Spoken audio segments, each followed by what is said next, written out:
Hey YouTube, Peterbilt Knife Guy. So today, it's a rainy, freaking miserable day outside. It's kind of a shitty New Year's. Had plans to do something and canceled because of the rain, you know. In California we need it, but I don't want it. I don't like the rain, I don't like the cold. But today we're going to talk about something different. I am a knife channel. I do love knives, but I also love tools. And, you know, I also make things a lot, like, you know, knife handles and shit like that. And in the process of it, I use a vise a lot. Typically, I use this guy, a little 3-inch Wilton. Got homemade soft jaws that I made for it. Put some leather down there, so when I'm like pinching knives and stuff, it doesn't score it up.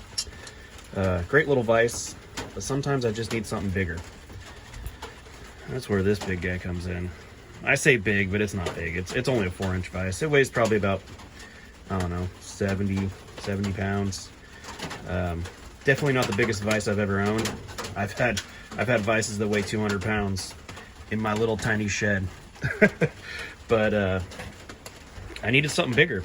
I used to flip them. I used to buy vices hecka cheap, sell them, make a profit. But I don't know. I kind of sold them all, and I have a problem, you know, when you can make some money off of something, you want to. You don't keep them. I probably had 40 or 50 vices in the last couple of years that I've flipped. So I was in the search for another one, but one to keep. And I've never had a Yost. This is a Yost, made in USA, 4-inch jaws. 4-inch jaws, and you'll open up to right around about 6 inches. It's a good sized vise. You know, this guy's great for small stuff, but I needed one for, you know, I mean, look at this. There's a definite size comparison here. This thing just towers over that one. Yeah, my kid, Kevin loves poop. But yeah, I picked this thing up for 70 bucks. I mean, shit, you can't go get an American-made vise for less than, I don't know, $500-600 bucks for a small one. Butter smooth. The jaws are in good shape. Let's see, come on, focus. This thing wasn't whacked on or beat. Guy said it was his dad's, and I mean, look at how nice that is. There's very minimal use. You can still see the machining mark on here, and it's still square edges. Whoever had it took good care of it. And I guess when the guy's dad passed away, he was just gonna keep it, and then he decided he didn't want to use it.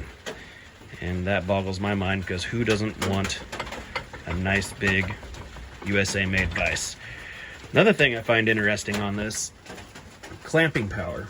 I justify clamping power by two things: the length of the handle. In this case, it's pretty damn long. What do we got here? Let's see. From the center, we're looking at about 10 inches. On this little 3-inch, sorry for the shitty camera work, we're looking at about 7 inches. So, definitely more leverage than this guy. And there's also the rate that the thread inside is cut. So a lot of vices nowadays are 3.5 turns to 1 inch, maybe 4. The Wilton Tradesman's are 4.5, but their standard machinist vices are 4 to 1. For every 4 365s of this, it'll close 1 inch. This guy is a 6 to 1 ratio.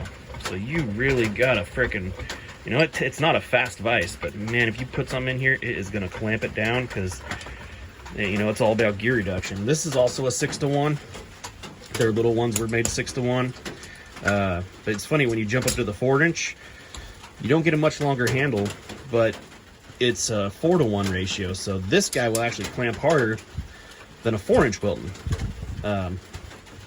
You know, with about the similar amount of force put into it. You know, if you figure you're putting 100 pounds of force on here, this one will clamp harder than the bigger version of this. This guy will clamp even harder. It's just freaking gnarly. But yeah, I look forward to mounting it. I got a pedestal that I made that vise sits on, and puts the vise jaws, I don't know, right around 3.5 feet.